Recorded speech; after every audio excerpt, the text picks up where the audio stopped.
Hello everybody, this is Mr. Lawback. In this video, I'm going to go over the French alliance and U.S. victory in the American Revolutionary War. So we'll begin by discussing the early struggles for the Patriots, also known as the United States. Remember, the Declaration of Independence also declared that the colonies were the United States, so it's okay to use that name now. The crucial alliance with France, the road to American victory, and the Treaty of Paris of 1783. So remember, there were several treaties of Paris. There was one that ended the French and Indian War, and this is the one that ended the Revolutionary War. The first 3 years of the war, 1775 through 1777, went badly for Washington's poorly trained and equipped Revolutionary Army. It barely escaped complete disaster at the Battle of New York City in 1776, in which Washington's forces were routed by the British. By the end of 1777, the British occupied both New York and Philadelphia. After losing Philadelphia, Washington's demoralized troops suffered through the severe winter of 1777 to 1778, camped at close by Valley Forge here in Pennsylvania. Economic troubles added to the Patriots' bleak prospects. British occupation of American ports resulted in a 95% decline in trade. Goods were scarce and inflation was rampant. The paper money issued by Congress, known as Continentals, became almost worthless due to the inflation. In 1776, Benjamin Franklin went to France to try to gain French support for the American cause in the Revolution. The Declaration of Independence was well received across France, and Franklin was warmly welcomed when he arrived in Paris in December. Franklin knew his mission was straightforward, if not simple. He would use his intellect, charm, wit, and experience to convince France to join the war on the side of the struggling United States of America. Franklin's popularity, persuasive powers were crucial factors that led France to join the war on the side of the Americans in 1778.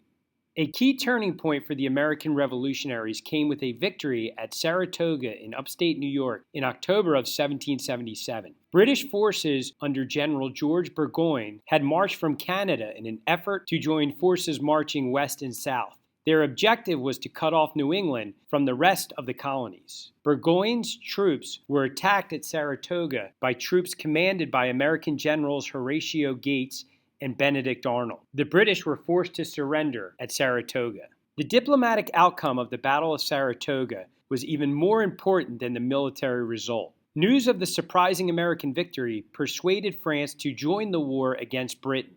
France's king, Louis XVI, an absolute monarch, meant it was not a constitutional monarch, but the king, Louis XVI, had absolute power.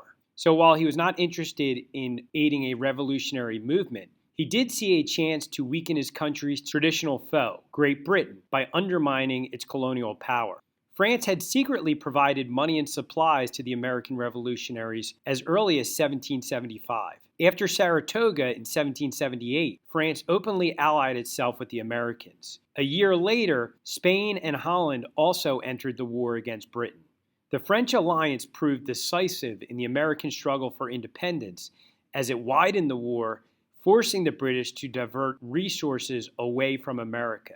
France provided money, troops, armaments, military leadership, and naval support that tipped the balance of military power in favor of the United States and paved the way for the Continental Army's ultimate victory. In France, the American fight for liberty struck a particular chord with aristocrat Marquis de Lafayette, who paid his own way to America in 1777 to fight with distinction for the Continental Army, ultimately becoming a major general in Washington's command.